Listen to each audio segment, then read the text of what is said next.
I'm the vintage rider, another song is another treasure. Oh, pipes give the sweetest smoke, and I make the baddest jokes. Some vintage pleasure,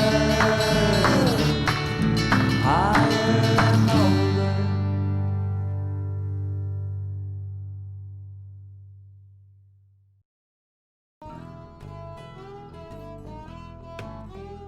Bonjour à toutes et à tous. Nous allons aujourd'hui nous pencher sur une légende de la musique folk américaine, j'ai nommé Woody Guthrie, un artiste qui chantait l'Amérique des années 30 et 40 avec une formule résumée ainsi par l'intéressé, les mots sont la musique, le peuple, la chanson. Woodrow Wilson Guthrie, du nom du président des États-Unis, est né en 1912 en Oklahoma. C'est l'époque du boom or bust, prospère ou fait faillite, et malheureusement pour lui, son père est plutôt bust. Woody est ainsi ballotté en fonction des affaires paternelles, politiques ou immobilières. Son enfance est aussi marquée par la mort accidentelle de sa sœur Clara et la maladie d'Huntington qui touche sa mère et s'avère rare génétique. Au détour des années 30, il finit par retrouver son père à Pampa au Texas. Ici, il pratique la guitare et l'harmonica, performant dans la rue et accompagnant son oncle Jeff dans des fêtes locales.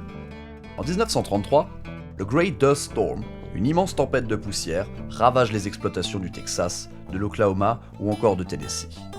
Guthrie, âgé de 21 ans, trace la route. Il s'arrête d'abord en Californie, comme de nombreuses familles ruinées à la recherche de contrées plus prospères, puis, refroidi par l'accueil réservé, il traverse le pays à pied ou sur des trains de marchandises. Il gagne sa vie en se produisant là où il passe, faisant tourner le chapeau. Il rencontre des hobos, le nom donné aux travailleurs itinérants. Il se familiarise avec le monde prolétaire et syndical américain. Il commence à écrire des articles au ton satirique pour le journal People's World, un quotidien ancré à gauche fondé par le communiste Harrison George, et anime plusieurs émissions sur KFVD, une radio de Los Angeles. Guthrie ne fut jamais membre du Parti communiste américain, se revendiquant comme libertaire. Mais la période n'est pas à la nuance, et la signature du pacte germano-soviétique le fait renvoyer de KFVD. En 1940, il s'en va vivre à New York. Il y rencontre John Lomax, musicologue qui a fait connaître Lead Belly. Woody deviendra ami avec les deux, jouant avec l'un et enregistrant avec l'autre. Grâce à ses contacts, Lomax permet à Guthrie de sortir son premier album intitulé Dust Bowl Ballads. Cet album est une chronique de la Grande Dépression qui a touché le pays les années précédentes et des aventures qu'a vécu Guthrie sur la route. I Ain't Got No Home, notre chanson du jour, est issue de cet album. Elle raconte la vie d'un travailleur itinérant, allant de ville en ville pour gagner sa vie, bien qu'il sache qu'il restera pauvre. Dans l'un des couplets, le narrateur raconte s'être fait virer de son appartement par un homme riche l'ayant racheté. Une histoire inspirée d'une mésaventure arrivée à une amie de Woody, dans laquelle l'homme riche s'appelait Frederick Trump.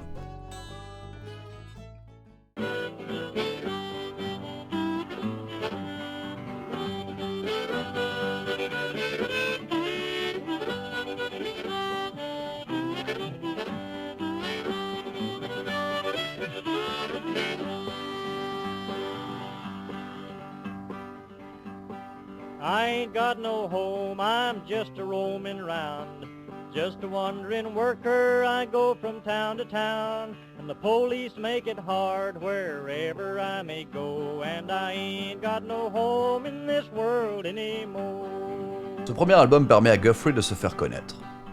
Il découvre les joies de la vie nocturne new-yorkaise et de Greenwich Village, qui est déjà un haut lieu des cultures alternatives. Avec Pete Seeger, autre figure très connue de la folk américaine, il monte les Almanac Singers. Le groupe chante pour les syndicats de travailleurs, contre le racisme et pour la paix. Persuadé que l'entrée en guerre des États-Unis ne serait qu'un moyen d'atteindre l'Union soviétique, le groupe change d'avis quand Hitler rompt le pacte de non-agression et soutient à fond l'intervention américaine. C'est à cette époque qu'il commence à arborer ce slogan qui fera le tour du monde. This machine kills fascists. Cette machine tue les fascistes. Mais le groupe est dans la ligne de mire du FBI pour ses positions trop critiques envers le gouvernement et s'autodissout en 1943. Woody Guthrie continue de chanter la lutte contre les nazis et les fascistes, à la radio ou sur scène, et s'engage même dans la marine marchande où il passera plus d'1 an, participant au débarquement en Sicile et survivant 2 fois au torpillage de son navire par les forces allemandes. Pendant cette période, il effectue des allers-retours aux États-Unis et enregistre des chansons avec Mo Hash du label Folkway Records. On sortira notamment This Land Is Your Land, qui sera le plus grand succès de Guthrie.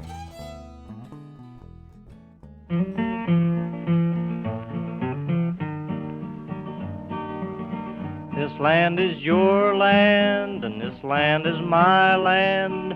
From the California to the New York Island, from the Redwood Forest to the Gulf Stream waters, this land was made for you and me. As I went a walking that ribbon of highway, I saw above me that endless skyway, saw below me that golden valley. This land was made for you and me. Au retour de la guerre, il continue d'écrire mais est rattrapé par la maladie de Huntington, une dégénérescence neurologique provoquant d'importants troubles moteurs et psychiatriques, héritée de sa mère et qui l'amènera à enchaîner les séjours à l'hôpital de 1956 à 1967, où il décède à l'âge de 55 ans. Au cours de cette période, il reçoit régulièrement la visite d'un jeune homme qu'il admire et s'inspire de lui. Un jeune homme du nom de Robert Zimmerman, qui se fera bientôt connaître dans le monde entier sous le nom de Bob Dylan. Pourquoi se repencher sur l'œuvre de Woody Guthrie ? Tout d'abord, car celle-ci est vaste. On estime à 1500 le nombre de chansons écrites par Guthrie. Elle raconte l'Amérique populaire des années 30 et 40 qui se bat en travaillant, usant du verbe et du sourire en coin pour défier les puissants. Elle raconte un parcours atypique, celui de Guthrie lui-même, homme engagé auprès des travailleurs et au rapport compliqué avec l'État fédéral américain. Enfin, pour l'influence qu'il a eue sur la musique américaine des années 60 et au-delà. Même passée en électrique, la révolte chantée par cette nouvelle génération s'inspirait de celle de Woody Guthrie. Et des artistes tels John Baez, Johnny Cash ou Bruce Springsteen se sont ouvertement revendiqués de lui. C'est donc avec grand plaisir que je rends aujourd'hui hommage à cette icône de la musique folk. Je remercie Norbert et Alexandre, mes deux compères du jour, respectivement au violon et au banjo, et vous souhaite une bonne écoute.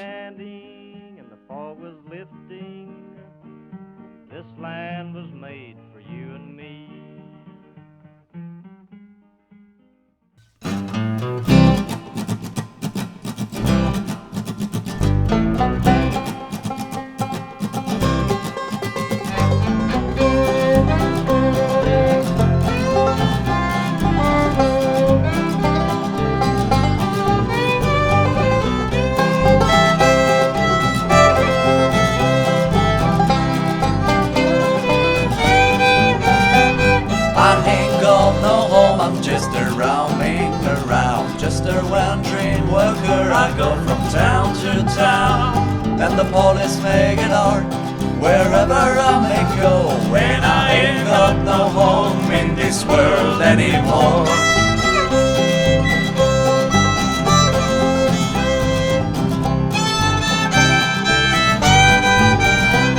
My brothers and my sisters are stranded on this road, a hot and dusty road at a million feet of road. Rich man took my home and drove it from my door, and I ain't got no home in this world anymore. Was a farming on the shares, and always I was poor. My crops are laying to the banker's door. My wife took down and died upon the cabin floor, and I ain't got no home in this world anymore.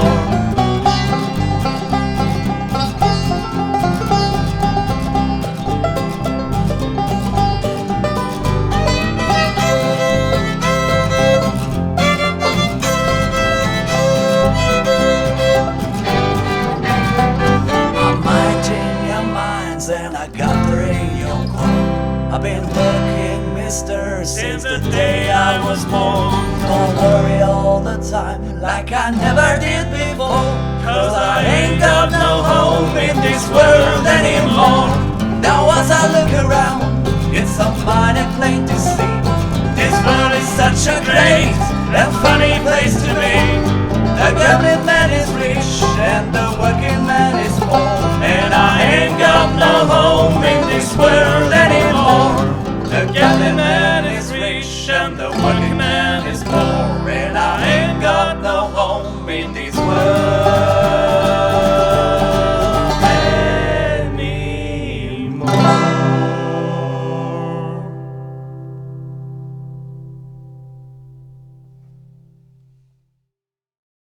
I'm the vintage rider, another song is another treasure. Oh, by I make the baddest jokes, some vintage pleasure. Higher and older.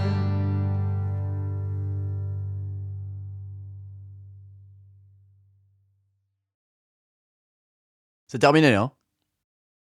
Si, c'est terminé. N'insiste pas. Ok. En 1941, Guthrie est embauché par le département de l'Intérieur pour rapporter en chanson la construction du Grand Coulee Dam, un barrage hydroélectrique situé sur la rivière Columbia dans l'État de Washington. Les prises de position connues de Woody réduisent son contrat à 1 mois. Peu importe. Favorable au New Deal, ce programme d'investissement de l'État lancé par Roosevelt, est trop heureux de retrouver un univers qu'il affectionne, Woody est fructueux. Il écrit 26 chansons en 1 mois, dont 17 seront regroupées sous le nom Columbia River Collection.